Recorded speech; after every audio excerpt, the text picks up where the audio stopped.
Hello Akashvani.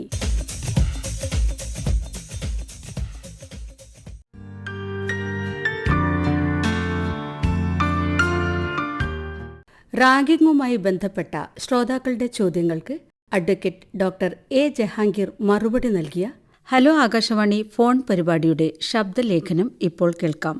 അതിഥിയുമായി സംസാരിച്ചത് MK Dileep.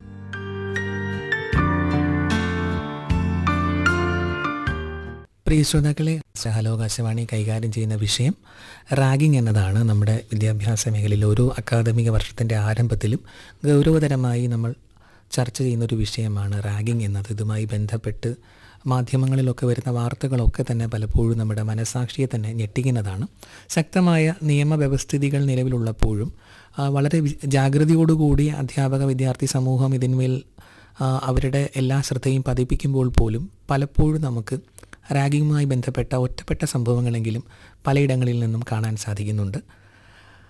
ഈ വിഷയത്തിൽ നിന്ന് നമ്മളോടൊപ്പം ഉള്ളത് അഡ്വക്കേറ്റ് ഡോക്ടർ എ ജഹാംഗീറാണ്. സർ, ഈ പരിപാടിയിലേക്ക് സ്വാഗതം. കോളേജ് പോലുള്ള അല്ലെങ്കിൽ വിദ്യാഭ്യാസ സ്ഥാപനങ്ങളിലേക്ക് നമ്മൾ ചെല്ലുമ്പോഴൊക്കെ തന്നെ പലപ്പോഴും അവിടെ സംഭവിക്കുന്നത് നമ്മൾ പുതിയൊരു അന്തരീക്ഷത്തിലേക്ക് മാറുകയാണ്. അപ്പോൾ ഇത്തരത്തിലൊരു അന്തരീക്ഷത്തിലേക്ക് മാറുമ്പോൾ ശരിക്കും മാറുന്നൊരു അന്തരീക്ഷം നമ്മളെ കുറച്ചുകൂടെ കംഫർട്ടബിൾ ആക്കേണ്ട ഒരു സാഹചര്യം എല്ലായ്പ്പോഴും ഉണ്ട്. പലപ്പോഴും വീട്ടിൽ നിന്ന് കുട്ടികൾ ആദ്യമായിട്ടായിരിക്കും മറ്റൊരിടത്തേക്ക് മാറുന്നത്, അല്ലെങ്കിൽ ഹോസ്റ്റലിലേക്ക് പോകുന്നു. അപ്പോൾ ആ ഒരു തുടക്കത്തിൽ പോസിറ്റീവായിട്ടുള്ള ഒരു ഇൻട്രാക്ഷൻ ആളുകൾക്ക് സീനിയേഴ്സുമായിട്ടുണ്ടാവേണ്ടതിന് പകരമാണ് റാഗിങ് എന്നൊരു വിഷയം ഇവിടെ സംഭവിക്കുന്നത്. നിയമപരമായി റാഗിങ് എന്നതിനെ നമുക്ക് എങ്ങനെയാണ് നിർവചിക്കാനായിട്ട് സാധിക്കുക? നിയമപരമായി റാഗിങ്ങിനെ നമ്മൾ നിർവചിക്കുന്നത് any disorderly contact that involves teasing, rudeness or abuse towards a junior student or fresher causing them physical, psychological or emotional harm എന്നാണ് പറയുന്നത്. അതിനകത്തൊരു ഇംഗ്ലീഷ് ഡെഫിനിഷനാണ് ഞാൻ പറഞ്ഞത്. അതായത് ശാരീരികവും മാനസികവും സാമ്പത്തികവും ആയിട്ടുള്ള ഏതു തരത്തിലുള്ള സാധാരണ ചെയ്യുന്ന പ്രവൃത്തിയിൽ നിന്ന് വിഭിന്നമായി ഒരു സീനിയർ ഒരു ജൂനിയറിനെ കൊണ്ട് ചെയ്യിക്കാൻ ശ്രമിക്കുന്നതോ ചെയ്യുന്നതോ ആയ ഏതൊരു പ്രവൃത്തിയും ഇതിൻ്റെ ഡെഫിനിഷനിൽ വരും.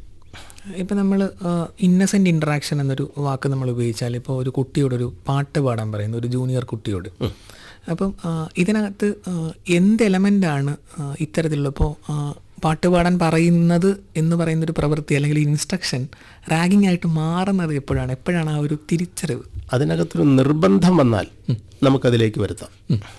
സാധാരണ രീതിയിൽ ഇപ്പോൾ സൗഹാർദ്ദപരമായി പാട്ടുപാടാൻ അറിയുന്ന കുട്ടിയാണോ, സ്കൂളിലൊക്കെ നിങ്ങൾ ഇതിന് പങ്കെടുക്കുകയും അതിനകത്ത് മെറിറ്റ് സർട്ടിഫിക്കറ്റൊക്കെ മേടിച്ചിട്ടുണ്ടെങ്കിൽ ഒരു പാട്ട് പാടും എന്ന് പറഞ്ഞാൽ ആ കുട്ടി പാടുമെങ്കിൽ കുഴപ്പമില്ല, പക്ഷെ പാടിയേ തീരൂ എന്ന് പറഞ്ഞാൽ സ്വഭാവം മാറുന്നു. റാഗിങ്ങിൻ്റെ പരിധിയിലേക്ക് ആ വിഷയം കടന്നു വരികയാണ്. ഒരു ശ്രോതാവ് നമ്മളോടൊപ്പം ചേരുന്നു. നമസ്കാരം, ഹലോ ആകാശവാണിയിലേക്ക് സ്വാഗതം. നമസ്കാരം. പേര് പറഞ്ഞോളൂ. ദിലീപ് മുതുവളം പട്ടോളി മാർക്കറ്റാണ്, കായംകുളത്തിന്റെ വടക്ക് പടിഞ്ഞാറ്. റാഗിംഗ് ആണ് നമ്മുടെ വിഷയം എന്ന് മനസ്സിലായി. അതെ, ചോദിച്ചോളൂ. ജഹാംഗീറും ദിലീപും വിഷയം മനസ്സിലായി. അപ്പൊ റാഗിങ് അടുത്ത സമയത്ത് ഇവിടെ കോട്ടയത്ത് നിന്നൊക്കെ ഗുരുതരമായ ഭവിഷ്യത്തുകൾ ഉണ്ടായത് ഒറ്റപ്പെട്ട സംഭവങ്ങളാണ്. അവരെ നിയമത്തിന്റെ മുമ്പിൽ കൊണ്ടുവരുന്ന പറയുന്ന ഗണ്യമായി ശിക്ഷിക്കപ്പെടുന്നു. ഈ പറയുന്ന കുട്ടികൾ പുതിയ അന്തരീക്ഷത്തിലേക്ക് വരുമ്പോഴേ അവർക്ക് അതിന്റെ ഭീകരമായി സംഭവിക്കുന്നു. അതിനുള്ള ശിക്ഷാ നടപടികളൊക്കെ ശരിയായി കിട്ടുന്നുണ്ടോ? അതുപോലെ പ്രത്യേകിച്ച് സിദ്ധാർത്ഥൻ, തിരുവനന്തപുരം നെടുമങ്ങാട്, അത് നമ്മളെ പിതാവിന്റെ ഒരു സുഹൃത്താണ്, ജയപ്രകാശ്. താങ്കൾ ഇതുമായിട്ട് ബന്ധപ്പെട്ട ചോദ്യം ഒന്ന് ചോദിച്ചോളൂ. അതിനകത്ത് എങ്ങനെ അതിന്റെ ശിക്ഷാ നടപടികൾ എന്നുള്ള കാര്യങ്ങൾ അറിയാനാണ് അദ്ദേഹം മറുപടി നൽകും. ശിക്ഷാ നടപടികളെ കുറിച്ചാണ്. അതെ, അത് പറയാം.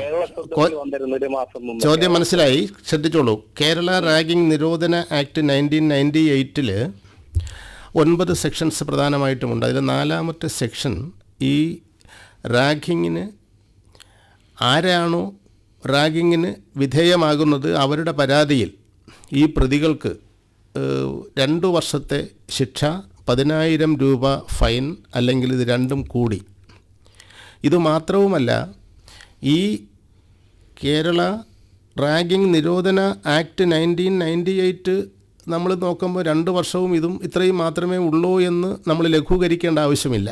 കാരണം ഇതിൻ്റെ റാഗിങ്ങിൻ്റെ സ്വഭാവം അനുസരിച്ച് ഇപ്പോൾ ഒരു ഹർട്ടോ അത് ഗ്രിവിയസ് ഹർട്ടോ അതുപോലെ മറ്റെന്തെങ്കിലുമായി മാറുകയാണെങ്കിൽ നമ്മുടെ പഴയ IPCയിലെ 325 ഇതിനകത്ത് അട്രാക്റ്റ് ചെയ്യുകയാണ്, 323 അട്രാക്റ്റ് ചെയ്യുകയാണ്. അതിപ്പോൾ നമുക്ക് പുതിയ ന്യായ സംഹിതയിൽ വരുമ്പോഴത്തേക്ക് അത് 115 2 വരുന്നു, 117 2 വരുന്നു. BNS തന്നെ വീണ്ടും 103 1 വരുന്നു, 302 വരികയാണെങ്കിൽ അത് മർഡറാണ്. അറ്റംപ്റ്റ് മർഡർ വരും 307, അത് 109 BNS മാറുകയാണ്. അപ്പോൾ ക്യാപിറ്റൽ പണിഷ്മെൻറ്റ് വരികയാണ്. അപ്പോൾ സ്വാഭാവികമായും നമ്മുടെ ഈ ആക്റ്റിൽ 2 കൊല്ലവും അതുപോലെ തന്നെ 10,000 രൂപ പിഴ, പിന്നെ കോളേജ് അധികാരികൾ തന്നെ കുട്ടിയെ സസ്പെൻഡ് ചെയ്യുന്നു, അത് ഡിസ്മിസലായി മാറുന്നു. അങ്ങനെ TC കൊടുത്ത് പറഞ്ഞു വിടുമ്പോഴത്തേക്ക് പിന്നെ മറ്റൊരു കോളേജിലും 3 കൊല്ലം മുതൽ 5 കൊല്ലം വരെ ഈ കുട്ടിക്ക് പഠിക്കാൻ കഴിയാതെ വരുന്നു. അതിനനുസരിച്ച് ആ കുട്ടികളുടെ വീട്ടുകാർക്ക് ബുദ്ധിമുട്ടുണ്ടാകുന്നു. അപ്പോൾ ഇത് എല്ലാവരും ബോധവാന്മാരാണ്. ഈ ശിക്ഷ നമുക്ക് പരിമിതമാണ് എന്ന് പറയാൻ പറ്റത്തില്ല. കാര്യം ഇപ്പോൾ ഒരു കുട്ടിയെ ഉപദ്രവിക്കുന്നു, അതിലേക്ക് ഹർട്ട് വരുന്നു, 323 അട്രാക്റ്റ് ചെയ്യുന്നു IPC. അതിനനുവാദികമായി നമ്മുടെ ന്യായ സംഹിതയിലെ പുതിയ നിയമത്തിൻ്റെ അനുസരിച്ചുള്ള മാറ്റം വരുന്നുണ്ട്. അപ്പോൾ അതുകൊണ്ടാണ് ഇതിനകത്ത് നമ്മുടെ നാട്ടിൽ IPC അല്ലെങ്കിൽ ഈ ന്യായ സംഹിതയിൽ കാര്യങ്ങൾ വ്യക്തമായി പറയുന്നത് കൊണ്ട് ഇതിനു വേണ്ടി അത്രയും സുദീർഘമായ ആവശ്യമില്ല, പോകുന്നില്ല. മറ്റൊരു ഗ്രാവിറ്റി അനുസരിച്ച് വകുപ്പുകൾ ആഡ് ചെയ്യപ്പെടും. മറ്റത് 9 സെക്ഷനേ അതിനകത്ത് വരുന്നുള്ളൂ. പക്ഷേ എന്നാൽ ഇന്ത്യ ഗവൺമെൻറ് 2011 ഈ 2019 അതിനകത്ത് ഈ റാഡിക്കേഷൻ ഇത് ചെയ്യുന്നതിന് വേണ്ടിയുള്ള പുതിയ ആക്ട് വന്നിട്ടുണ്ട്. പക്ഷേ എല്ലാത്തിലും ഇതുപോലെ തന്നെ ഇതിനകത്ത് 2 കൊല്ലവും 10,000 രൂപ പിഴയും അല്ലെങ്കിൽ രണ്ടും ഒരുമിച്ച്, പിന്നെ കുട്ടികൾക്ക് പഠിക്കാൻ പറ്റാത്ത ഒരവസ്ഥ, ഇവരെ മറ്റൊരു രീതിയിൽ FIR എടുക്കുമ്പോഴത്തേക്ക് അവരെ മറ്റൊരു പ്രതിയായി കാണുന്നു, അതുപോലുള്ള മറ്റു കാര്യങ്ങൾ വരുമ്പോൾ അവരുടെ വിദ്യാഭ്യാസവും ജീവിതവും ഒക്കെ നശിച്ചു പോവുകയാണ്. അവർ സമൂഹത്തിൽ നിന്ന് ഒറ്റപ്പെടുകയാണ്. അപ്പോൾ അതുകൊണ്ട് തന്നെ ഇപ്പോൾ സിദ്ധാർത്ഥൻ്റെ കേസിലായിരുന്നാലും കാര്യവട്ടത്ത് നമ്മുടെ കഴക്കൂട്ടത്തിനടുത്ത് കാര്യവട്ടത്ത് റീസെൻ്റായിട്ടൊരു 7 കുട്ടികളെ കഴക്കൂട്ടം പോലീസ് FIR എടുക്കുകയും അവരെ ഡിസ്മിസ് ചെയ്തു. ആദ്യം സസ്പെൻഡ് ചെയ്തു, പിന്നെ ഡിസ്മിസ് ചെയ്തു, പിന്നെ നിയമത്തിൻ്റെ മറ്റു പരിധികളിലേക്ക് പോയിക്കൊണ്ടിരിക്കുകയാണ്. ഇതൊക്കെ ലൈവായിട്ട് വാർത്താമാധ്യമങ്ങളിൽ കാണുന്നു, ആകാശവാണിയിൽ കൂടി തന്നെ അറിയുന്നു. അപ്പോൾ എല്ലാവരും ബോധവാന്മാരാണ്, അല്ലെന്ന് നമുക്ക് പറയാൻ പറ്റില്ല. അപ്പം ഓരോ ഇൻസ്റ്റിറ്റ്യൂട്ടിനും കുറച്ച് റെസ്പോൺസിബിലിറ്റി ഉണ്ട്. ഇപ്പം നമ്മൾ പുതിയ തുടക്കം ഒരു അക്കാഡമിക് ഇയർ വരുമ്പോൾ ആദ്യത്തെ 1 മാസത്തിനകത്ത് അവിടെ ഒരു ബോധവൽക്കരണ ക്ലാസ് നടത്തണമെന്ന് പറയുന്നുണ്ട്. അത് UGC റെഗുലേഷൻസിൽ തന്നെ പറയുന്നുണ്ട്, UGC ആക്ടിൽ പറയുന്നുണ്ട്. അങ്ങനെ ചെയ്തില്ല എങ്കിൽ പ്രിൻസിപ്പലിനെതിരെ, ആ ഹെഡ് ഓഫ് ദി ഇൻസ്റ്റിറ്റ്യൂട്ടിനെതിരെ നടപടിയെടുക്കാൻ പോലും ശുപാർശ ചെയ്യപ്പെടാൻ സാധ്യതയുണ്ട്. നമ്മളോടൊപ്പം ഒരു ശ്രോതാവ് ചേരുന്നു. നമസ്കാരം, ഹലോ ആകാശവാണിയിലേക്ക് സ്വാഗതം. പേര് പറഞ്ഞോളൂ. നമസ്തേ, ദേവികുമാരി. എവിടെ നിന്നാണ് വിളിക്കുന്നത് ദേവികുമാരി? അരുവിക്കര. ചോദിച്ചോളൂ, റാഗിങ്ങുമായി ബന്ധപ്പെട്ട ചോദ്യം. സാറേ, എനിക്ക് പറയാനുള്ളത്, കൊച്ചു കുട്ടികളാണ് ഇത് കുറ്റം ചെയ്യുന്നത്, കൂടെ പഠിക്കുന്ന കുട്ടികളെയാണല്ലോ. അപ്പൊ അന്നേരം ചെയ്യുന്ന സമയത്ത് അവര് കുട്ടിയാണെന്നുള്ള രീതിയിലല്ല അവര് മറ്റുള്ള കുട്ടികളുടെ പ്രവർത്തിക്കുന്നത്. പിന്നെ അത് ചെയ്ത് കഴിഞ്ഞിട്ട് കൊച്ചു കുട്ടികളാണ്, അവരെ നമ്മൾ ചേർത്ത് നിർത്തണം എന്നൊക്കെ പറയുമ്പോൾ അത് ബുദ്ധിമുട്ടല്ലേ സാറേ? അത് ഈ ചെയ്യുന്ന സമയത്ത് അവർക്ക് ആ ബുദ്ധിമുട്ട് കുഞ്ഞാണെന്നുള്ള ചിന്ത ഇല്ലല്ലോ. ഓരോ കുട്ടികളെ മാരകമായിട്ടാണ് അവര് പാട്ട് പാടിക്കുകയോ കളിപ്പിക്കുകയോ അങ്ങനെ എന്തോ ആയിക്കോട്ടെ, അത് കൂടെ ഉള്ളതാണ്. പക്ഷെ മാരകമായിട്ട് ഉപദ്രവിക്കുന്നത് ചെയ്തിട്ട് പിന്നെ അവരെ ചേർത്ത് നിർത്തണം എന്ന് പറയുമ്പോൾ അവർക്ക് നല്ലൊരു ശിക്ഷ കിട്ടാത്തതുകൊണ്ടല്ലേ സാറേ വീണ്ടും ഇത് ആവർത്തിക്കുന്നത്? തീർച്ചയായിട്ടും അതിന് മറുപടി എന്ന് പറയുന്നത്, ഇപ്പോൾ സാധാരണ രീതിയിൽ ഈ നമുക്ക് ഒരു സ്കൂൾ അക്കാഡമിക് ഇയർ തുടങ്ങുമ്പോഴത്തേക്ക് അവിടെ വാം വെൽക്കം ഉണ്ട്. ജൂനിയേഴ്സിനെ സീനിയേഴ്സ്, അതുപോലെ തന്നെ അധ്യാപകർ, അനധ്യാപകർ, ആ കോളേജ് തന്നെ അവരെ സ്വീകരിക്കുന്ന ഒരു ചടങ്ങുണ്ട്. അപ്പോൾ ഇതൊക്കെ കഴിഞ്ഞതിന് ശേഷം ചിലപ്പോൾ നമുക്കറിയാമല്ലോ, ജൂനിയറും സീനിയറും തമ്മിൽ ആദ്യമായി കാണുന്ന സ്ഥലമാണ് ഒരു ക്യാമ്പസ് എന്ന് പറയുന്നത്. അവിടെ ഒരു ഇൻ്ററാക്ഷൻ അവർ ചെയ്യുന്നുണ്ട്. ആ ഇൻ്ററാക്ഷനിൽ ചിലപ്പോൾ ഒരു കൂട്ടം വിദ്യാർത്ഥികൾ, ഒരു 7 8 10 വിദ്യാർത്ഥികൾ വന്നായിരിക്കും 1 2 കുട്ടികളോട് ഇങ്ങനെ സംസാരിക്കുമ്പോൾ അതിനകത്ത് ആരുടെയെങ്കിലും കൈവിട്ട് എന്തെങ്കിലും ഒരു സംസാരത്തിൻ്റെ ഭാഗം, ഇതിനകത്ത് തന്നെ നമ്മൾ പറയുന്നത് ഈ റാഗിങ് പലതരത്തിലുള്ള ഫിസിക്കൽ അബ്യൂസാണ്. ആദ്യം നമുക്ക് ഫോഴ്സിങ് ടു ഈറ്റ്, എന്തെങ്കിലും നമ്മൾ സാധാരണ കഴിക്കാത്ത ഒരു സാധനം കഴിപ്പിക്കുക, അതുപോലെ എന്തെങ്കിലും കുടിക്കാൻ നമ്മളെ പ്രേരിപ്പിക്കുക, സ്മോക്ക് പുകവലിക്കാൻ ആവശ്യപ്പെടുക, പിന്നെ വെർബൽ അബ്യൂസ് ഉണ്ട്, ഇൻസൾട്ട്സ്, മോക്കറി, അതുപോലെ ഫോഴ്സ്ഡ് ആക്ടിവിറ്റീസ് ഉണ്ട്. പാടാത്ത കുട്ടിയെ പാടിപ്പിക്കുക, ഡാൻസ് ചെയ്യാൻ അറിയാത്ത കുട്ടികളെ ഡാൻസ് ചെയ്യിപ്പിക്കുക തുടങ്ങിയ. അപ്പോൾ ഇതൊക്കെ യഥാർത്ഥത്തിൽ ഈ ജൂനിയേഴ്സ് കുട്ടികൾ തന്നെ ഒറ്റയ്ക്കായി പോകുമ്പോഴാണ് അങ്ങനെ സംഭവിക്കുന്നത്. അവരുടെ കൂട്ടത്തിൽ ഒരു കൂട്ടം കുട്ടികളുണ്ട് എങ്കിൽ ഞങ്ങൾക്കത് പറ്റത്തില്ല, ഞങ്ങളതൊന്നും പഠിച്ചിട്ടില്ല, ക്രമേണ നമുക്കത് അങ്ങനെ ആകാം എന്ന് പറഞ്ഞ് ആ സീനറിയിൽ നിന്ന് അവരെ വിളിച്ചുകൊണ്ട് പോകാൻ കുറേ കുട്ടികളുണ്ടെങ്കിൽ അവിടെ ഇത്തരം കാര്യങ്ങൾ നടക്കുന്നില്ല. ഞാൻ പറഞ്ഞ മനസ്സിലായില്ലേ? അപ്പോൾ അതുകൊണ്ട് ഇന്നിപ്പോൾ നമ്മുടെ വിദ്യാഭ്യാസ വ്യവസ്ഥിതിയിൽ തന്നെ ഓരോ അക്കാഡമിക് ഇയറിലും കുട്ടികളെ ഇങ്ങനെ വരുമ്പോൾ ഇതിൻ്റെ സാധ്യത മനസ്സിലാക്കിക്കൊണ്ട് അവിടെ CCTV ദൃശ്യങ്ങൾ എപ്പോഴും അതിൻ്റെ CCTV പരിധിക്കകത്താണ് ഇത് വരുന്നത്. അവിടെ എപ്പോഴും ക്യാമ്പസിൽ ആൾക്കാരുണ്ട്. ഇപ്പോൾ ആൻറ്റി റാഗിങ് കമ്മിറ്റി ഉണ്ട്, ആൻറ്റി റാഗിങ് സ്ക്വാഡുണ്ട്. അപ്പോൾ ഇത്തരം കാര്യങ്ങൾ വരുമ്പോൾ ഇന്ന് എല്ലാവരും ബോധവാന്മാരാണ്. ഇനി ചില ആൾക്കാർ ഇതെല്ലാം മറന്നുകൊണ്ട് തന്നെ അല്ലെങ്കിൽ മനഃപൂർവ്വമായിട്ടോ എന്തെങ്കിലും ഇതിനകത്ത് വരുമ്പോഴാണ് ഇത് റാഗിങ്ങിലേക്ക് വരികയും അതിനനുസരിച്ച് നമ്മുടെ കേരള സർക്കാർ തന്നെ ഇറക്കിയ ആക്ട് 1998 വെച്ചിട്ട് നമുക്കവരെ ശിക്ഷിക്കാനുള്ള പരിപാടിയുണ്ട്. 2 കൊല്ലം വരെയാണ് അതിൻ്റെ ശിക്ഷ, 10,000 രൂപ പിഴയുണ്ട്, രണ്ടും കൂടി വരാം. പിന്നെ ഈ റാഗിങ് മാരകമാകുന്നതിനനുസരിച്ച് നമ്മുടെ സാധാരണ രീതിയിലുള്ള ക്രിമിനൽ നിയമങ്ങളും അതിനകത്ത് ആപ്ലിക്കബിൾ ആകുന്നു. അപ്പോൾ അതുകൊണ്ട് ഈ കാര്യങ്ങളിൽ ഈ ലാഘവത്തോടു കൂടിയാണ് നമ്മുടെ കേരളത്തിലെ വിദ്യാഭ്യാസ നയം രൂപീകരിച്ചിരിക്കുന്നത് എന്ന് തെറ്റിദ്ധരിക്കരുത്. നിയമങ്ങൾ എന്തായാലും ശക്തമാണ്. ഹലോ ആകാശവാണിയിലേക്ക് വിളിച്ചതിന് നന്ദി.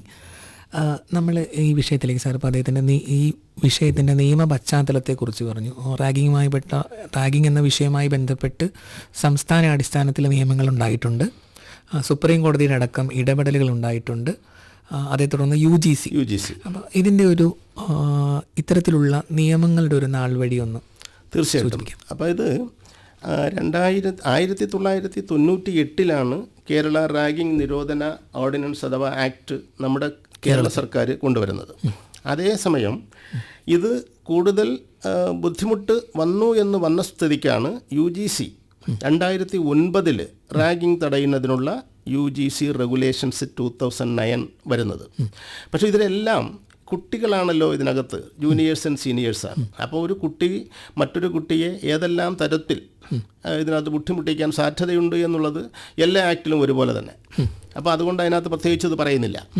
എന്നാൽ 2001 ഒരു ജാഗ്രതി മിഷൻ എന്ന് പറയുന്നൊരു കേസിലാണ് കോടതി തന്നെ ഇതിനകത്ത് ഇടപെടുകയും സുപ്രീം കോടതി ഈ ഓർഡിനൻസിൽ സന്ദർഭം മറ്റു വിധത്തിൽ ആവശ്യപ്പെടുന്നില്ലെങ്കിൽ അതിനൊരു നിർവചനം കൊടുത്തിരിക്കുക. റാഗിംഗ് എന്നാൽ ക്രമരഹിതമായ പെരുമാറ്റം.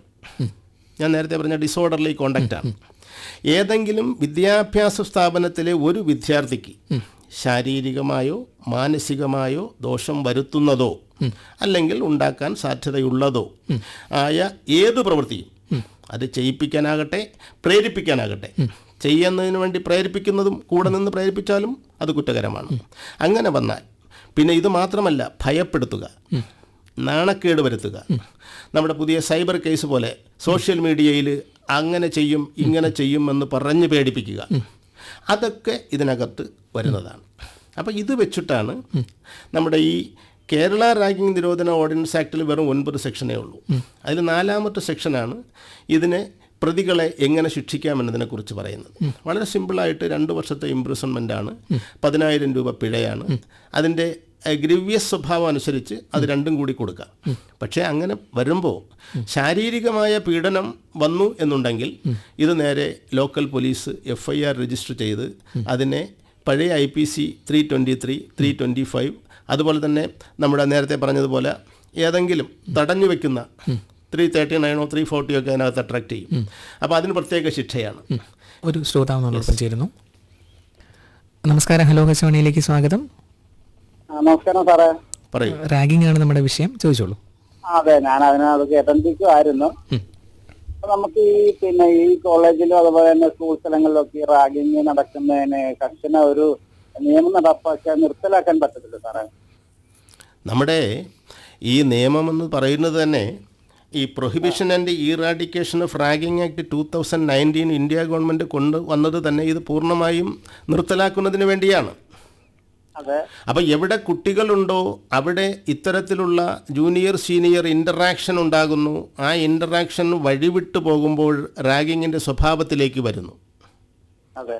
അപ്പം അതാണ് കാരണം. അപ്പം നമുക്കിത് പൂർണ്ണമായും നിരോധിക്കാൻ പറ്റില്ലേ എന്ന് പറഞ്ഞാൽ എല്ലാ നിയമങ്ങളും നിയമപരമായി നിയമരഹിതമായി ചെയ്യുന്ന കാര്യങ്ങൾ നിരോധിച്ചുകൊണ്ടാണല്ലോ ഓരോ നിയമവും ഉണ്ടാകുന്നത്. അതെ അതെ അതെ. ഇപ്പോൾ ഇന്ത്യ ഗവൺമെൻറ് എന്ന് പറയുന്ന ഇന്ത്യയിലെ നമ്മുടെ 28 ഇന്ത്യൻ സ്റ്റേറ്റ്, ജമ്മു കാശ്മീർ ഒഴികെയുള്ള 28 ഇന്ത്യൻ സ്റ്റേറ്റുകൾക്ക് അതാത് നിയമങ്ങൾ കൊണ്ടുവരുന്നുണ്ട്. നമ്മുടെ കേരള റാഗിംഗ് നിരോധന ആക്ട് 1998 വന്നതുപോലെ 1996-ലും 97-ലും സമാനമായിട്ട് കർണാടകയിലും തമിഴ്നാട്ടിലുമൊക്കെ ഇത്തരം ആക്ടുകൾ വന്നിട്ടുണ്ട്. ഓക്കെ. അപ്പോൾ ഇതൊക്കെ വന്നതിന് ശേഷമാണ് 2001 ഇന്ത്യ ഗവൺമെൻറ് സുപ്രീം കോടതി ഇടപെട്ട് ഇത് ബാൻ ചെയ്തിട്ടുണ്ട്. എല്ലാ കലാലയങ്ങളിലും റാഗിംഗ് ബാൻ ചെയ്തിട്ടുണ്ട്. എന്നാൽ റീസെൻ്റ്ലി പലയിടത്തും നടന്നിട്ടില്ലേ? നടന്നിട്ടുണ്ട്. അപ്പോൾ എന്താ കാര്യം? നിയമം കർക്കശമാകുന്നതിനനുസരിച്ച് നിയമം തെറ്റിക്കാനുള്ള പ്രവണതയും നമ്മുടെ കുട്ടികളുടെ ഇടയിലായിരുന്നാലും മുതിർന്നവരുടെ ഇടയിലായിരുന്നാലും ഉണ്ടാകുന്ന ഒരു പ്രവണതയാണ് അതിൻ്റെ പിന്നിൽ. അപ്പോൾ ഇതിനകത്ത് കുട്ടികൾ മാത്രമല്ല, ആ കുട്ടികൾ വെറുതെ സ്കൂളിൽ വരുന്നതല്ല, കോളേജിൽ വരുന്നതല്ല, വീട്ടിൽ നിന്ന് കുട്ടികളുടെ രക്ഷകർത്താക്കളുടെ സഹായത്താൽ അവർ വരുന്നതാണ്. അപ്പോൾ ഒരു അക്കാഡമിക് ഇയറിൽ തുടങ്ങുമ്പോൾ മകൻ വീട്ടിൽ കുഴപ്പക്കാരനാണെങ്കിൽ മകനെ നീ നാളെ കോളേജിൽ പോകുമ്പോൾ ജൂനിയർ വിദ്യാർത്ഥികളെ വിഷമിപ്പിക്കുകയും ബുദ്ധിമുട്ടിക്കുകയും ചെയ്ത് റാഗിങ്ങിൽ പ്രതിയായി അച്ഛനമ്മമാർക്ക് പ്രശ്നം ഉണ്ടാക്കരുത് എന്നൊരു താക്കീത് കൊടുത്തുവിട്ടാൽ ഇത് ഒഴിവാകത്തില്ലേ? അതാണ്. അപ്പം നമ്മൾ എല്ലാവരും ബോധവാന്മാരായി ജാഗരൂകരായി മുന്നിട്ട് നിറങ്ങിയാൽ ഈ നിയമത്തിൻ്റെ വഴിക്ക് അങ്ങ് പോകും. ഈ വിഷയവുമായി ബന്ധപ്പെട്ട് സമൂഹത്തിൻ്റെ ഒരു സമസ്ത തലത്തിൽ ഒരു ജാഗ്രത തീർച്ചയായിട്ടും വേണം. എന്തായാലും ഹലോ ആകാശവാണിയിലേക്ക് വിളിച്ചതിന് നന്ദി. നമുക്ക് വീണ്ടും നിയമത്തിൻ്റെ ഒരു നാൾ വഴികളിലേക്ക് വന്നാൽ യൂണിവേഴ്സിറ്റി ഗ്രാൻഡ്സ് കമ്മീഷൻ കോളേജുകളുടെയൊക്കെ UGCയുടെ ഇടപെടൽ വരുന്നത്. അതെ. അപ്പം ഞാൻ നേരത്തെ പറഞ്ഞതിൻ്റെ ബാക്കി പറയാം. അപ്പോൾ ആ UGCയുടെ റെഗുലേഷൻസ് 2009 വരുമ്പോഴാണ് ആൻറ്റി റാഗിംഗ് കമ്മിറ്റി ARCയും അതുപോലെ ആൻറ്റി റാഗിംഗ് സ്ക്വാഡ് ARSഉം ഓരോ വിദ്യാഭ്യാസ സ്ഥാപനങ്ങളിലും ഉണ്ടാകണം. അത് ഒരു നോഡൽ ഓഫീസറുടെ കീഴിലായിരിക്കണം. പിന്നെ അങ്ങനെ അഥവാ വന്നു കഴിഞ്ഞാൽ ഉടൻ തന്നെ അതാത് സ്റ്റേറ്റുകളിലും അതുപോലെ തന്നെ ദേശീയ തലത്തിലും 24/7 ഏത് സമയത്തും ഒരാഴ്ചയിൽ 24 മണിക്കൂറും ഓരോ ദിവസവും ഒരു ടോൾ ഫ്രീ നമ്പറുകളുണ്ട്. അതിൽ നമ്മുടെ കേരള സർക്കാരിൻ്റെ നമ്പറാണെങ്കിൽ 1800-425-0310 എന്ന നമ്പറിൽ വിളിച്ച് എപ്പോഴും ബന്ധപ്പെടാം. അതൊരു നോഡൽ ഓഫീസറാണ് കൈകാര്യം ചെയ്യുന്നത്. ദേശീയ തലത്തിലാണെങ്കിൽ 1800-180-5522 ഈ നമ്പറിലും എപ്പോഴും വിളിക്കാം.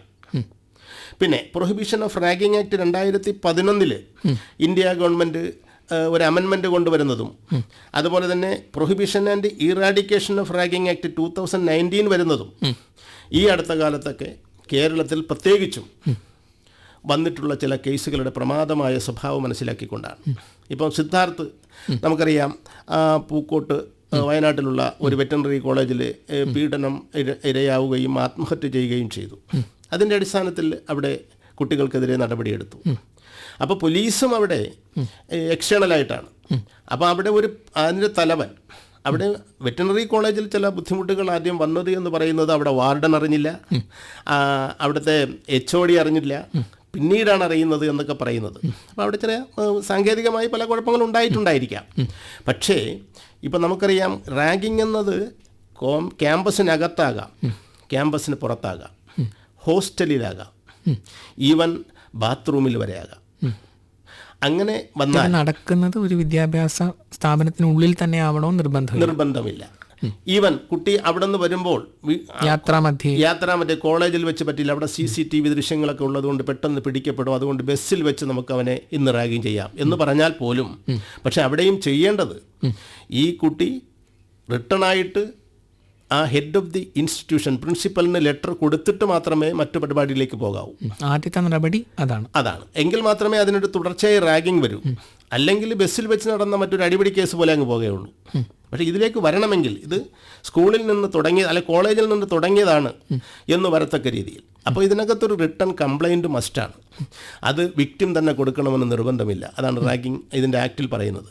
കുട്ടിയുടെ പിതാവിന് കൊടുക്കാം, മാതാവിന് കൊടുക്കാം, സഹോദരങ്ങൾക്ക് കൊടുക്കാം, അമ്മാവിന് കൊടുക്കാം, കണ്ടു നിന്ന ഒരാളിന് കൊടുക്കാം.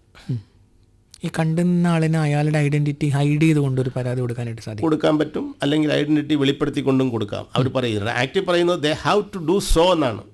അത് അവരുടെ ഡ്യൂട്ടിയാണ് എന്നാ പറയുന്നത്. കണ്ടു നിൽക്കുന്ന ഒരാൾ അത് കൊടുത്തിരിക്കണം. കണ്ടു നിന്ന ആൾക്ക് അയാളുടെ ഒരു പ്രതികരണം ഇല്ലായ്മയും ഒരു കുറ്റമാണ് ഈ വിഷയത്തിൽ. തീർച്ചയായിട്ടും കുറ്റമാണ്. പിന്നെ പ്രിൻസിപ്പലിന് പരാതി റിട്ടേണായിട്ട് കിട്ടിയാൽ വിതിൻ 7 days 7 ദിവസത്തിനകത്ത് ആ കോളേജ് ക്യാമ്പസിനകത്തുള്ള ഈ ആൻറ്റി റാഗിങ് കമ്മിറ്റിയെ കൊണ്ട് വിശദമായ ഒരു അന്വേഷണം നടത്തണം. ആ റാഗിങ് കമ്മിറ്റിയിൽ ആരൊക്കെയാണ് ഉള്ളത്? പ്രിൻസിപ്പലിൻ്റെ പ്രതിനിധി, കോളേജിൻ്റെ പ്രതിനിധി ഉണ്ടാകും. അപ്പോൾ ആൻറ്റി റാഗിങ് കമ്മിറ്റി, ആ ARC, അതിൻ്റെ പ്രതിനിധികൾ നേരത്തെ പറഞ്ഞല്ലോ, അതിനകത്ത് ഏതെങ്കിലും ഒരു വിഭാഗം ആൾക്കാരല്ല, വിദ്യാർത്ഥി യൂണിയൻ്റെ പ്രതിനിധികൾ വരുന്നുണ്ട്. PTA സ്ട്രോങ് ആയിട്ടുള്ള കോളേജുകളിൽ അവരുടെ പ്രതിനിധി വരുന്നുണ്ട്. ഈ ഫാക്കൽറ്റി മെമ്പേഴ്സ് വരുന്നുണ്ട്. കോളേജിൻ്റെ മാനേജ്മെൻറ്റ് കോളേജാണെങ്കിൽ അവരുടെ പ്രതിനിധി വരുന്നുണ്ട്. മാത്രവുമല്ല എക്സ്റ്റേണലായിട്ട് ഒരു ഓഫീസർ കൂടി വേണമെന്നാണ്. അത് പോലീസാകാം, അല്ലെങ്കിൽ റിട്ടയർഡ് ജഡ്ജസ് ആരെങ്കിലും ആകാം, അങ്ങനെയുള്ള.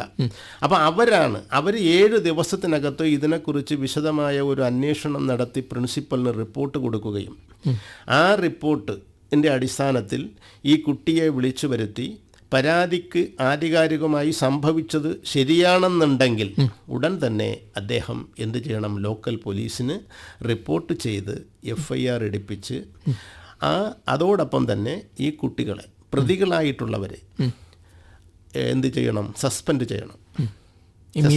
ഇമ്മീഡിയറ്റ് ആയിട്ട് സസ്പെൻഡ് ചെയ്യണം. അതിനിടയിലൊന്ന് ചോദിച്ചോട്ടെ, ഇതൊരു കോഗ്നിസബിൾ ആയുള്ള ജാമ്യം കിട്ടാവുന്ന അങ്ങനത്തെ ഒരു ഒഫൻസ് ആയി ജാമ്യം കിട്ടാവുന്നതാണ് എന്ന് പറയാൻ പറ്റില്ല. അത് എങ്ങനെയെന്ന് ചോദിച്ചാൽ ഈ ഹർട്ട് ഏത് രീതിയിൽ വരുന്നു എന്നുള്ളത് ഗ്രാവിറ്റിയാണ്. അതെ, ഇപ്പം IPC 323 പഴയതാണ് എങ്കിൽ അത് ഉള്ളി ഹർട്ടാണ്, അത് ബെയിലബിൾ ഒഫൻസാണ്. അതേസമയം അത് ഗ്രിവിയസ് ഹർട്ടാണ്, അതായത് ഒടിവുണ്ട്, അതുപോലെ മാരകമായ ചതവുണ്ട്, അത് 325 വരുന്നു. ഒരു പ്രതി അറസ്റ്റ് ചെയ്യാൻ വാറണ്ട് ഇല്ല, ആവശ്യമില്ല റാഗിംഗ് എന്നുള്ള വിഷയത്തിൽ. അപ്പോൾ അത് അങ്ങനെ ചെയ്യാം. അങ്ങനെ ചെയ്തിട്ട് പിന്നെ അത് റിമാൻഡ് ചെയ്തിട്ടേ ബെയിൽ കിട്ടത്തുള്ളൂ. അപ്പോൾ അങ്ങനെ വരുന്നുണ്ട്. പിന്നെ മറ്റൊരു കാര്യമെന്ന് പറയുന്നത് ഹോസ്പിറ്റലിൽ ഉടൻ തന്നെ ഈ കുട്ടിയെ അഡ്മിറ്റ് ചെയ്ത് വിദഗ്ധ പരിശോധനയ്ക്ക് വിധേയമാക്കണം. അതോടൊപ്പം തന്നെ പ്രിൻസിപ്പൽ ഇതുമായി ബന്ധപ്പെട്ട് റിപ്പോർട്ട് എടുത്തിട്ട് അത് ഏത് യൂണിവേഴ്സിറ്റിയിൽ നിന്ന് അഫിലിയേഷൻ കിട്ടിയിട്ടുള്ളതാണോ ആ യൂണിവേഴ്സിറ്റിയുടെ ബന്ധപ്പെട്ട അധികാരികൾക്ക് അദ്ദേഹം അതിൻ്റെ ഒരു റിപ്പോർട്ട് കൊടുക്കണം, ഒരു മെമ്മോ ഫയൽ ചെയ്യണം.